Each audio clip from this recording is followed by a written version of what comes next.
Lietuvos komercinio nekilnojamo turto investicinių sandorių rinka įgauna naują pagreitį. Sugrįžtantis investuotojų susidomėjimas, didėjantis suinteresuotumas finansuoti iš bankų pusės, teigiamos makroekonominės prognozės leidžia tikėtis tvaraus augimo. Nuo šių metų pradžios jaučiamas rinkoje aiškiai pozityvios nuotaikos visoje Lietuvos ekonomikoje. Taip pat paskutiniam savaitėm turime pozityvias naujienas dėl Europos Sąjungos ekonomikos. Tai visos šitos naujienos absoliučiai tiesiogiai veikia ir komercinio nekilnojamo turto rinką. Per pirmąjį šių metų pusmetį Lietuvoje sudaryti 5 investiciniai sandoriai, kurių bendra investicijų vertė siekia apie 430 milijonų litų. Tai yra 193% daugiau palyginti su visais 2012 metais. Bendras įsigyto turto plotas sudaro 126 500 kvadratinių metrų. Šiais metais parduoti verslo centrai Alfa Beta Gama bei verslo centras Goštauto gatvėje, Vilniuje.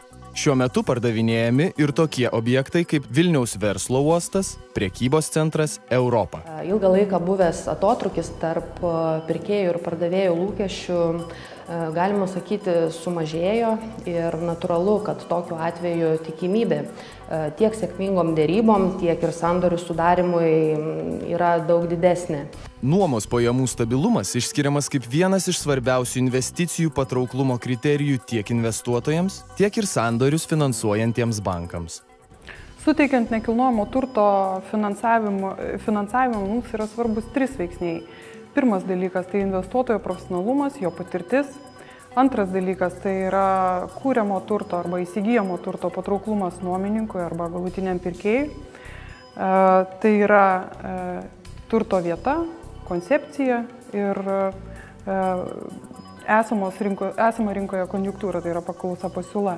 Ir trečias dalykas labai svarbus, tai yra to turto kūriamas pajamų srautas. Ar jisai yra pakankamas, kad investuotojas pasiektų savo verslo tikslus. Šiuo atžvilgiu be kitų dalykų itin svarbu yra nuomininkų struktūra, nuomininkų kokybė, na ir taip pat tinkamai tiek teisiškai, tiek ekonomiškai struktūrizuotos ilgalaikės nuomos sutartys.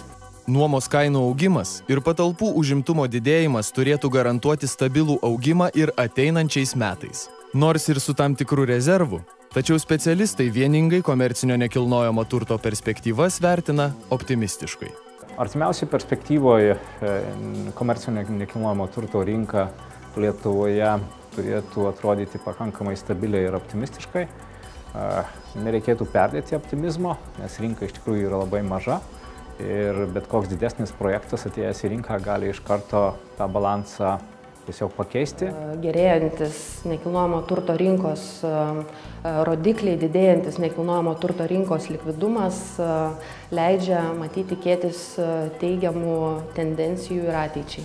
Tai yra geras ženklas ir mes tą vertinam labai pozityviai.